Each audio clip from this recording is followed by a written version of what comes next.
Hello, I'm Eric Snodgrass, Principal Atmospheric Scientist at Nutrient Ag Solutions, and I want to thank you for watching this weekly Ag Weather Update brought to you by the Farm Credit Associations of North Carolina. One of the big reasons why we did not get a lot of precipitation over the last week was because of what you see developing here in the middle part of the country.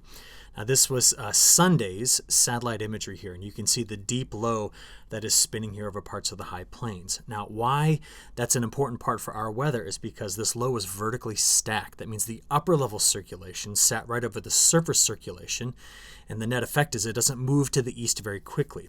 Now, we certainly got the cloud cover out of it coming over across North Carolina here on Sunday, but most of the action, of course, was tucked away in the midsection of the United States, including, look south of this in the dry slot here, big dust storm coming out of parts of Texas. Okay, this storm system on Saturday in that same area produced a lot of severe weather. So just thinking about other parts of like cotton belt, peanut belt, or sorghum here, winter wheat, this area in this part of the country got hit hard. And look at the dust that came up behind this, just here on the western side of the dry line. And some of that dust kind of got sucked into this system as well. I'll show you that in just a few moments here. But total snowfall, look at this map. This is incredible. Some places here in the high plains of Wyoming and Colorado saw between 36 and 50 inches of snow, but that snow did extend out into parts of the plains as well.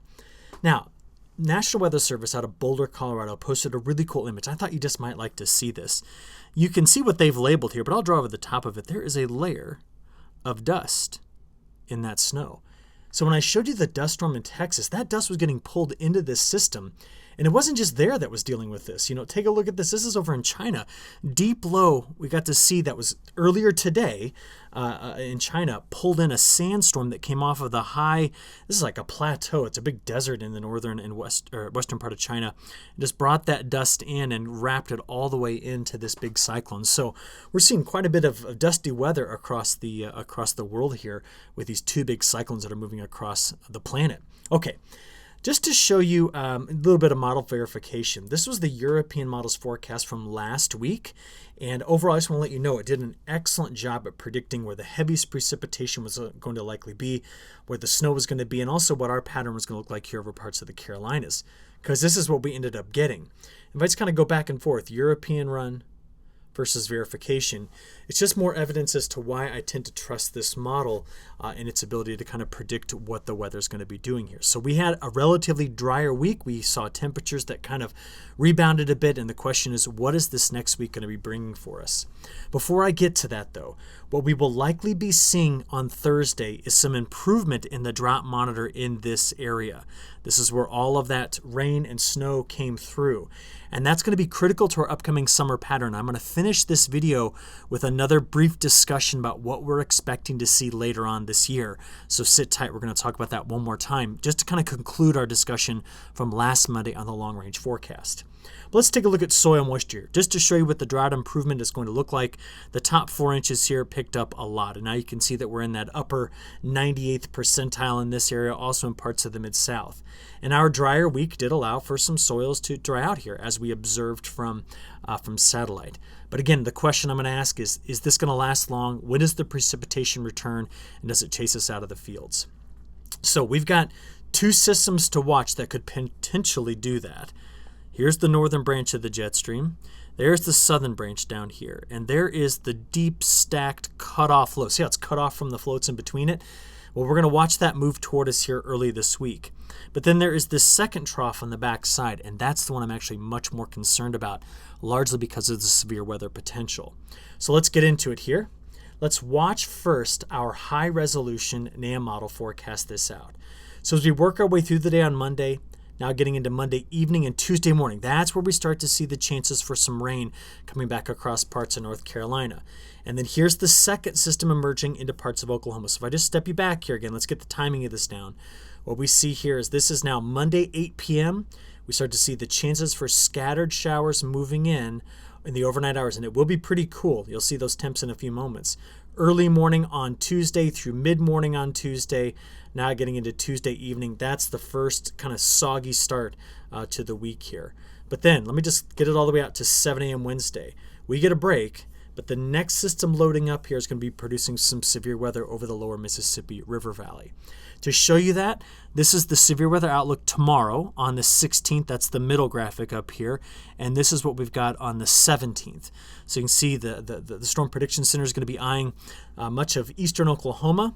And then this is going to move into the lower Mississippi River Valley on Wednesday. And you can see where that low will be developing here. I'm just showing you the surface winds here by Wednesday. Now that's going to move over toward us. And as it does so, it's going to give us a better chance at seeing more severe weather. The Storm Prediction Center is picking up on this on their Day 4 outlook. They're just saying, watch this area as we get into that time period. So let's go have a look. We're going to use the high-resolution European model to see how this all plays out. So we've already seen the front half of this. Let's get right through here. This is now getting into the early morning hours on Tuesday. There it is, Tuesday afternoon and evening. So that's round number 1 bringing precip through. I'll show you totals in a moment. And then what we're going to see is system number 2 emerges right here on Wednesday. And then it runs through the lower Mississippi River Valley, through the Mid-South, getting into the Tennessee and Ohio Valley here by early Thursday morning. So that's our severe weather threat Wednesday night, right in through here into Thursday morning. And then this comes through us. That's 7 a.m. Thursday. This is 1 p.m. Thursday, and this is now 7 p.m. Thursday. Now, just something I want to point out to you. The European model is not designed to pick up on convection. It's just not, the resolution's too poor, even though it's a high-resolution model. So when you see these streaks, see that? That is the European model putting down potentially convective and heavy precipitation. So we're going to watch this Thursday afternoon and evening. Now, that low skirts on off the coast, and it appears that high pressure tries to take over to start the weekend. But the models have been doing something very interesting over this past weekend, forecasting the start of next week. And that is to place this little low right here off the coast. No, it is not tropical in nature, but this little low right here in place that could be bringing in wet conditions early next week. Now, all week long, I want you to be watching this in the forecast to see if this continues to show up here. But at this point, it could be bringing in very wet conditions. If I just play this out, that's now 7 a.m. Monday next week, getting into early Tuesday. That could skirt up the coast and bring in some heavy precipitation, all right? Now, likelihood of that happening. Well, if we just look out over the next 7 days, we see here from the European model that we do have a good chance of picking up anywhere between 3/4 of an inch and over 1.5 inches of precipitation across the state. Remember, it's coming in 2 waves. First on Tuesday and then again on Thursday. And these will be storms, so it's going to be streaky. The GFS model shows a very similar pattern, wetter as you get over toward the Appalachian Mountains, as you see here. Now, looking out in terms of snow, we're not talking about snow here, but possibly up in here in West Virginia, that's an area we could be seeing some snow piling up, maybe better than 4 inches here out of this next system that rolls through.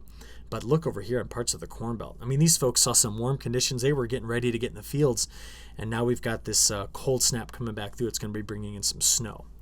Now, let me come back to that idea that I'm thinking about not only at the beginning of next week, but middle of next week. It's in the jet stream pattern. The winds are screaming out of the Gulf of Alaska. They then break up, and you see this trough here. Now, why I watch that trough is because this is what the jet stream level winds will do. So you see it like this? Well, there is a jet streak here and a jet streak there. And what that tends to do is produce a very active, I'll just kind of draw an arrow between it, a very active storm tracking through that area. So not only early next week do we have to watch that coastal feature, but then as we get into the middle and end of next week, well, you can see that the GFS model starts the precip here and moves it in our direction. So does the European and moves it in our direction. I think we're going to have a stormy middle and end of this month across our region. Wetter back over toward the lower Mississippi River Valley, but I think we've got something to watch here in terms of severe weather threat in the Carolinas as well as we get here into the middle and end of the month of March. Now let's talk temperatures. Oh, no, one more graphic. Beginning of April. Now when you look at this, the models are trying to keep this area dry to start off April.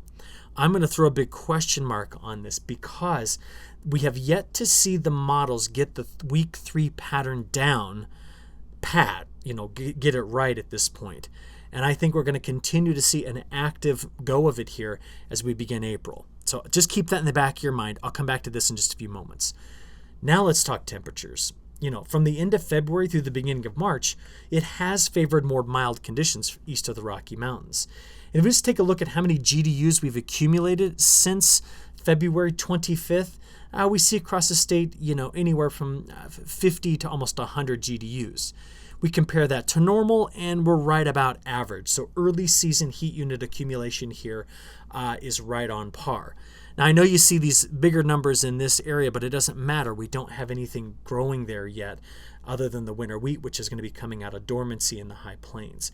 So just some perspective here. We're going to keep looking at this map as we move forward. Now, as we said, today was going to start off cool. Here's the warm sector of that big cyclone that's spinning up right here in the midsection of the country. Now, let's see how the temperatures progress throughout the week. So cold start here. As we click play, though, let's pause it. Sorry, let me take you back to Tuesday so you can see those numbers. Here's the cold air damming up against the mountains. This is as the rain comes through. But then Wednesday's a big jump. There it is, back up into the low to mid 60s, maybe even approaching 70 in some location. Thursday, another warm day. As we get into the weekend, this is when the next system begins to approach us. There's Friday, Saturday's a cool one, and so is Sunday. And again, we see this situation where there's actually warmer conditions in the northern plains and upper Midwest than we have over here on the Carolina coast. And this is robbing us of a lot of early season heat. Question is, does it continue? Let's look out there in the day 5 through 10. We see that the front half of that time period still is cooler, while the much above average temperatures are here in the Canadian Prairie, the Northern Plains, getting into the Great Lakes states and over to the Canadian Maritimes. But as we go out there farther, this is now getting out, the last week of March, we start to see broad scale warmth across much of North America. And that could signal a good return of some heat and getting some heat units into the ground, getting those soil temperatures up, and really making a good go of it here as we finish March and start April. Now's where I want to talk about the long term again. ECMWF. I was concerned that it was going to pop out way out here into phase 2 and 3, the MJO, excuse me. And if it came out into phase 2 and 3, which is the Indian Ocean, that would be a cold signal for this side of the country. But let's take that off there. It's trying to collapse now back into null space. So the beginning of April is favoring warmer conditions for us. And the last thing I want to finish up with here is a brief discussion about some new long-range model data that was just released that we need to be discussing. The colder ocean temperatures here, this is a signal, if we see the colder water surviving into May and June, that the Midwest goes over hot.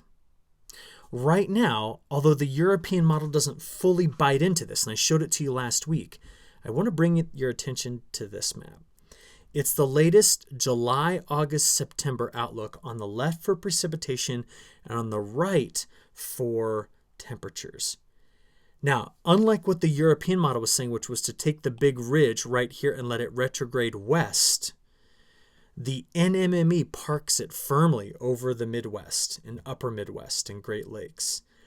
Now, what that means is the potential for heat and drought stress on the primary corn and soybean belt, including the plains and the Northwest. See that?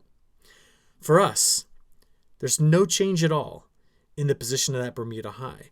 And there's still indications we could be dealing with an active hurricane season and wetter conditions over in the Carolinas for mid to late summer. Temperatures, though, warm. And I just want to keep this narrative going as we look out there through spring and summer. So we saw the pattern now through the beginning of April. We've now looked out there even longer term, and we want to know what's going on with this La Nina, these warm ocean temperatures in the North Pacific, the warm tongue here, this is the North Atlantic, the warm tongue in the North Pacific, and how does this all fit together to influence our upcoming summer pattern? I think there's a lot of things that are right now kind of balanced on the edge of a knife blade, and I'll keep analyzing it and reporting it back to you each week. So I look forward to talking to you again next Monday. Until then, have a great week, and we'll talk soon. Thanks.